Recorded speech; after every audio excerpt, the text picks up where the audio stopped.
Ukraine అధ్యక్షుడు Zelensky తన దేశాన్ని నాటోకి రాసిచ్చేసాడేమో, యూరప్ దేశాలకు రాసిచ్చేసాడేమో. తాజా పరిణామాలు చూస్తుంటే ఆ కోణంలోనే కనబడుతున్నాయి. మొన్న ఈ మధ్యనే మీ సైనికాధికారి వేస్ట్, అతని మూలంగానే మీరు ఫెయిల్ అవుతున్నారు అని చెప్పింది నాటో దేశాలు. సైనికాధికారిని మార్చేశాడు. ఆ తర్వాత వరుస ఎదురు దెబ్బలు తగిలినాయి. దాంతో అక్కడ ఉన్నటువంటి ప్రజలే ఇంతకుముందు బాక్ముత్తుని ఆక్రమించుకోవడానికి 6-7 నెలలు పట్టింది రష్యాని. అంతగా దెబ్బతీసినోడిని తీసి అవతల పెట్టారు.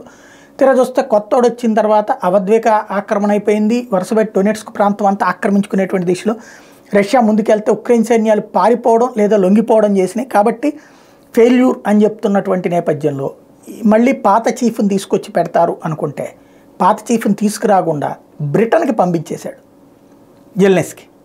తద్వారా అక్కడ తిరుగుబాటు అని చూసుకున్నాడు. అంటే సైన్యంలో తిరుగుబాటు చేసి అక్కడ చేస్తారు. ఇప్పుడు బ్రిటన్ అంటే ఉక్రెయిన్కి ఫ్రెండ్లీ దేశమే కదా, వాడు ఒకవేళ తేడా వస్తే అక్కడ బొక్కలో దోసేస్తారన్నమాట. తద్వారా నాటో దేశాలకు ఉక్రెయిన్ని రాసి ఇచ్చేసి వాళ్ళ చేతిలో పప్పెట్లాగా మారిపోయాడు ఆయన.